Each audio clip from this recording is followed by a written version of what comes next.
I hate Tuesdays. Most people hate Mondays. It's simple, really. Monday's the only day of the week in this town that is close to normal. Tuesday's always barging in yelling, "Look up," and the sky reminds me of the train wreck that is my life. Beltway, Colorado is where I live, but not by choice. Friendliest little town this side of the universe, the sign said. Not a very good consolation in a universe that seems like taking craps on my head. Every other Monday, this town is in Colorado, but come Tuesday, it's not. It changes 14 times before it reaches Colorado again. They tell me it wasn't always like that. I don't think they know anything more about this place than we do. So they covered it up and using a research center or a prison. Tuesday, there are two suns in the sky. My room is a standard 4-person immigrant dorm room, designed to carry immigrants until their first 5 years here. My roommates are asleep.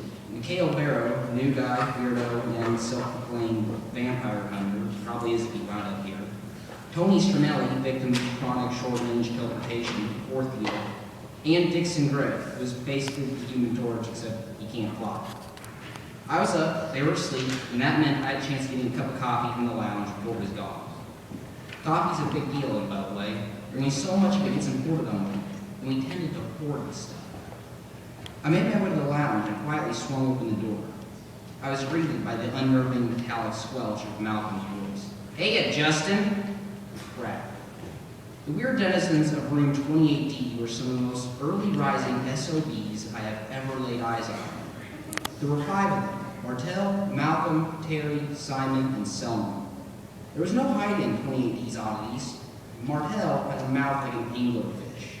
Simon always hovered a half-foot off the ground. Selma was made entirely out of an electrical field. Terry was disgusting. He reproduced asexually by budding, and it happened all the damn time. We called him Terry because his buds resembled freaky little walking teratomas. Malcolm looked normal, but his speaking voice sounded heavily auto-tuned. The 5 of them had consumed or hidden half of the coffee. They sat there wearing these smug little grins, particularly Martell. "Really, guys?" I said. "This is low, even for you." "Oh, it's not like you would have done anything different. You came here early, too," Malcolm chimed defensively. "I was planning on taking 2 or 3 cups, not have everything here. You do realize the others are going to tear you apart when the rush starts, right?" They won't wake up until for an hour or 2, said Terry. "It's what, 6? We'll deal with it then." "Is it safe to assume the remaining 2 containers still have coffee, or did you guys go the extra mile?" Martell flashed his toothy grin. "Nah, it's still there. We're trying to screw everyone's day, not bring the whole week. We know better than that." "Well, at least you have standards." I sat down. "So, what's everyone doing today?" Malcolm auto-modulated. "I'm going over to the immigrant training program," Martell declared. "I get out in 4 months, and I'm planning on joining the BAFTA elite." Martell used to be in law enforcement, and he loved the idea of policing the things that shouldn't exist. The BAFTA elite were those MIB types who invited me to Beltway.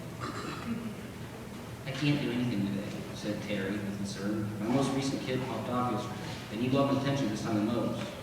The last kid looked like some kind of kidney tentacle." Simon said, "I'm heading over to the anomaly corrections wing. They said they have a new idea about the cosmic flow." Selmer sat quietly, crackling with electricity as usual. It was hard for him to speak, considering he didn't have a mouth. "Some researchers pulled their usual want to make $50 crap. So now I have a job for the day," rang Malcolm. "So what about you, Justin? Usually you would have bragged about how life is terrible a dozen times by now." "Well, it is Tuesday," I said. "What's that got to do with anything?" asked Terry. "Don't worry about it," Martell laughed. "He PMS on Tuesday. He has ever since he got here." "Martell, I am not PMSing." I sipped some coffee. "Tuesdays remind me how I'm most likely. They just remind me how I'm most likely never leave them." "You've been here almost as long as Strinelli. Suck it up." "It's easy for you to say. You guys live weirdness. You are weirdness. But I'm just a normal guy. Mikhail's normal, but he gets by better than we do." "Normal? No. Mikhail's the craziest weirdo I've ever met. How is he?" Of course, on cue, Mikhail straight up kicks the swinging doors open. He was short, scrawny, and he keeps his hair tied back in a ponytail. He was wearing a stupid little smile and was right away wondering what time of day. He was wearing his long coat, sweatpants, and no shirt. His Dushanka fit snugly on his head. He was Russian and crazy. "Привет, comrades," roared Mikhail. "Hey, Mikhail, you're in a good mood today." "Of course I am. It's Tuesday." My antithesis. Mikhail loved it. When scientists pulled their $50 routine, he was always the first to shout, "50!" No matter how weird it got, or Sisyphean the task, he always had this stupid grin. Drink in hand, overly jolly Russian sat down across him. He didn't take coffee, preferring a cup of that blue stuff they squeeze from extrational fruit they pull out of Beltway 9, aka blue stuff. It made me sick. "Mikhail, how the hell are you so damn happy?" "How can I not? The sun is shining, birds are singing, I am healthy, day is good." "No, I mean all the damn time." Mikhail scrunched his face. I did not understand. I sighed. "This place," I gestured ineffectually at the prison this town was to me. "How does this not bother you?" "Well," Mikhail paused, "I know we will never understand it. Does that really affect us? We don't know exactly how it works, when it exists, and we can measure it. That doesn't bother us." "Okay, how about the fact that you're stuck here? You couldn't leave if you wanted to. They take away your rights without so much as a fair trial. What about that? Are you saying that you would rather they kill us? You know, both know things we're not supposed to. And with me, no." "Wait, what?" "They could have just put bold and brain." "Okay, seriously, what did you just say?" "It would be easier." He shrugged and looked at me for a moment. "Was vampire, was vampire, so not really thin for murder." I sipped my coffee. Who knew there was a registration program? Mikhail mused.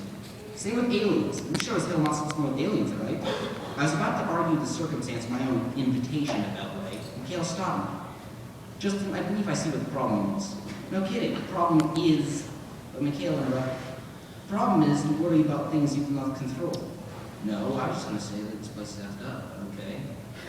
"Can you control changing skies?" "No." "Can you control the Torquetti?" "Yet." "Can you control oddness?" "No." "What can you control?" You. You control you. Presently, you look at the sky and say, not good, and focus on that it's not good. Can you make it good?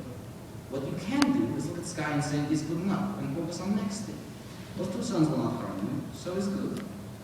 Is Mikhail philosophizing?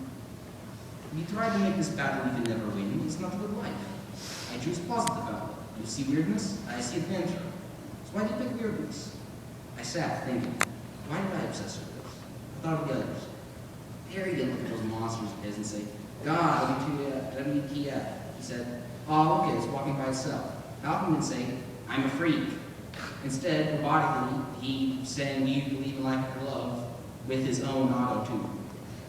The doors opened, and in walked my other roomies, Tony and Dixon. One look at 28D in the coffee table elicited a reaction from the woman calling my collective Tony. "You bastards." My friends. Weird jerkwads, but still my friends. I just gotta sit back, look around, and say, it's good enough. Drink up.